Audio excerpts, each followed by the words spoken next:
kita bahas oil and gas, oil and gas kayaknya lebih neutral dulu sih, teman-teman ya. Saya masih agak hati-hati dulu. Ini kayak kita udah bahas ya, sebenarnya posisi sekarang itu kan global demand kan lebih tinggi dibandingkan global supply, makanya harga masih bisa bagus gitu ya. Cuman ke depannya 2025 kalau kita lihat survei dari International Energy Agency yang terakhir itu adalah bahwa potensinya adalah lebih banyak supply-nya dibandingkan demand-nya. Karena pertama, si OPEC Plus itu akan naikin produksi di tahun depan gitu ya. Jadi mereka akan naikin produksi di tahun depan. Sama yang kayak dari sisi demand, itu permintaan akan nggak terlalu bagus sebenarnya. Karena tahun depan itu dengan adanya trade tension, ada kebijakan tarif, berarti artinya adalah si pertumbuhan ekonominya nih nggak ada nih, agak melambat berarti. Jadi artinya demand buat yang energy related, kayak minyak tuh pasti bakal lumayan turun. OPEC sesignifikan apa sih Pak sebenarnya? Jadi kalau kita lihat secara breakdown itu, si OPEC itu porsinya tuh bisa sampai 30,8%. Nah, jadi kalau kita lihat itu em, akan signifikan sih ya teman-teman ya. Jadi itu sih. Cuman emang karena China ini bakal melambat banget di tahun depan, IEA bilang bahwa oh ini demand dari China itu bakal turun. Nah, jadi itu yang menurut kita tuh akan lumayan berat ya buat ke industri oil and gas-nya.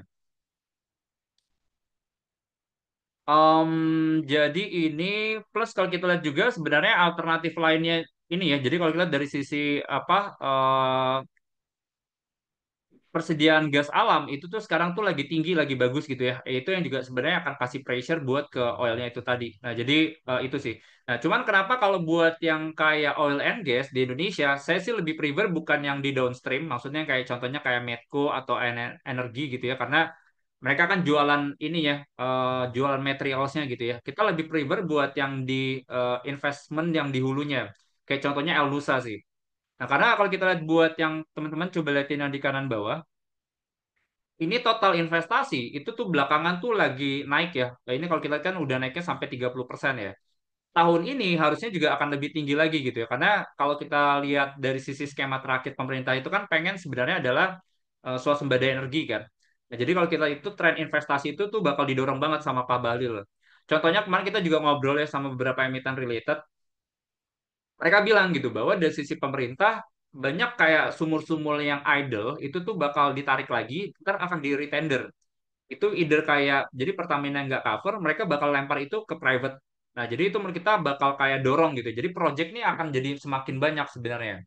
Nah, dari sisi regulasi pun udah banyak dipangkas gitu. Jadi artinya sebenarnya buat tren investasi buat yang di hulu ini harusnya sih masih bisa bagus ya.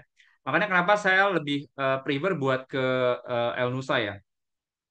Walaupun kita nggak cover gitu ya, cuman kita lihat ada potensi yang lumayan bagus ya, karena target pemerintah kan sebenarnya udah komit, mereka akan bangun sampai 1 juta barrel per hari.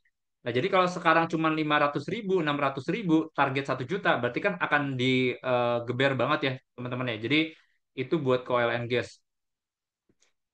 Nah, ini yang memang PR kita nih, kalau kita lihat nih produksi minyak dan gas kita tuh turun terus nih positioningnya nih. Nah, jadi ini. Nah, makanya pemerintah juga pengennya kita tuh kayak dulu gitu, kayak kita bisa sampai at least target itu 1 juta buat dari sisi produksi minyaknya. Oke, itu kita buat ke oil and gas kita neutral, kita Medco rekomendasinya buy target price-nya 1.400 ya.